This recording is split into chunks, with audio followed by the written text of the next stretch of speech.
उत्तराखंड के पहाड़ों में इन दिनों जमकर बर्फबारी हो रही है और चारों धाम के साथ साथ हर्षिल, चौरंगी खाल और चोपता, रूपकुंड और बेदिनी ग्वाल में जमकर बर्फबारी देखने को मिल रही है। और इसी के साथ केदारनाथ धाम में चारों ओर लगभग 4 फीट बर्फ जमा हो गया है, जबकि द्वितीय केदार, मध्य महेश्वरी और तृतीय केदार, तुंगनाथ समेत ऊंचाई वाले क्षेत्रों में भी जमकर बर्फबारी हुई है।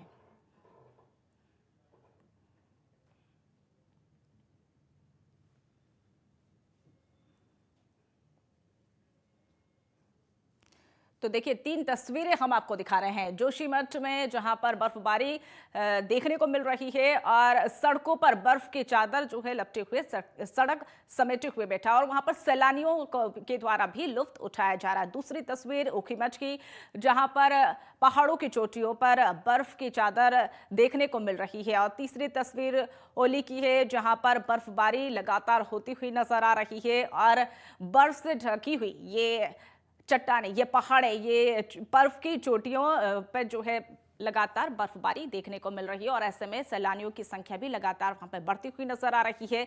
सैलानी बर्फ का लुत्फ उठाते हुए नजर आ रहे हैं।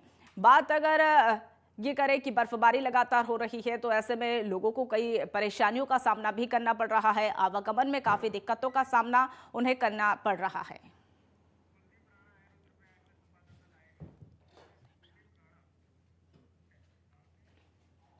इस खबर पर और अधिक जानकारी के लिए हमारे साथ हमारे सहयोगी कुलदीप राणा हमारे साथ लाइव जुड़ चुके हैं। कुलदीप, जिस तरीके से उत्तराखंड के पहाड़ों में बर्फबारी लगातार देखने को मिल रही है और चारों तरफ बर्फ बर्फ नजर आ रही है, ऐसे में लोगों को कितनी परेशानियों का सामना करना पड़ रहा है और पर्यटकों के लिए कितनी खुशी की बात है?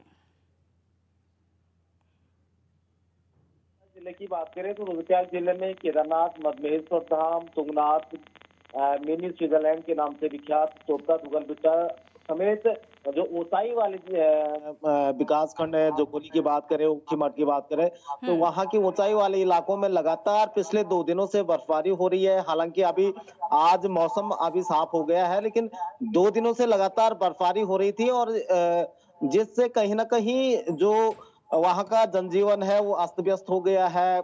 ग्रामीणों को खास तौर पर अपने मवेशियों के लिए चारा पत्ती जुटाना भारी मुश्किल हो गया है। बाजारों तक पहुंचना मुश्किल हो गया है, क्योंकि तमाम सड़कें जो है बर्फबारी की वजह से बाधित हो रखी है। लेकिन उसके अलावा अगर पर्यटकों की बात करें तो बड़ी संख्या में पर्यटक उत्तराखंड के जो पहाड़ी जिले हैं उनकी तरफ रुख कर रहे हैं। लगातार पिछले 2 दिनों से हम देख पा रहे हैं कि चोपता, तुगलबिट्टा जो तुंगनाथ का क्षेत्र है, वहां पे लगातार बड़ी तादाद में पर्यटक वहां पे पहुंच रहे हैं। इसके अलावा कार्तिक स्वामी धाम में पर्यटकों की तादाद बढ़ी है और इससे जुड़े हुए, पर्यटन से जुड़े हुए जो व्यवसाय हैं उनके चेहरे भी इससे खिले हुए हैं, क्योंकि लंबे समय से इंतजार कर रहे थे कि यहाँ पे बर्फबारी हो और जो पर्यटन व्यवसाय से जुड़े व्यवसाय हैं उनका व्यापार यहाँ पे बढ़े। लेकिन पिछले 2 दिनों से लगातार जब बर्फबारी हुई और पर्यटक यहाँ पहुंच रहे हैं तो उससे लोगों की आमदनी भी बढ़ रही है, लोगों का मुनाफा कहीं ना कहीं हो रहा है। लेकिन इसके अलावा जैसे केदारनाथ धाम में पुनर्निर्माण के जो कार्य चल रहे थे वो पूरी तरह से बंद हो गए हैं। वहां पे अब फिलहाल जो शीतकाल के जो शेष महीने हैं, फिलहाल ये कार्य वहां पे पुनर्निर्माण के कार्य बंद रहेंगे और मार्च अप्रैल के बाद से यहाँ पे काम शुरू किए जाएंगे, ऐसा जिला प्रशासन का कहना है। लेकिन उसके अलावा अगर जैसे हम ऊखीमठ मंडल चमोली मोटर मार्ग की बात करते हैं तो वहां पे लगातार लोक निर्माण विभाग द्वारा जेसीपी मशीनों से बर्फबारी साफ की जा रही है। उसके अलावा जो रुद्रप्रयाग पोखरी मोटर मार्ग है वहां पे बर्फबारी साफ की जा रही है।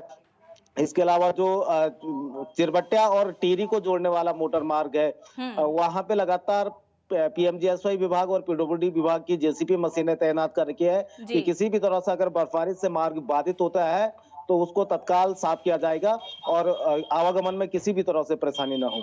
जी बिल्कुल, बर्फबारी लगातार हो रही है और ऐसे में पर्यटकों की संख्या में भी इजाफा देखने को मिल रहा है। फिलहाल आप हमारे साथ जुड़े, तमाम जानकारी साझा की, इसके लिए बहुत बहुत धन्यवाद।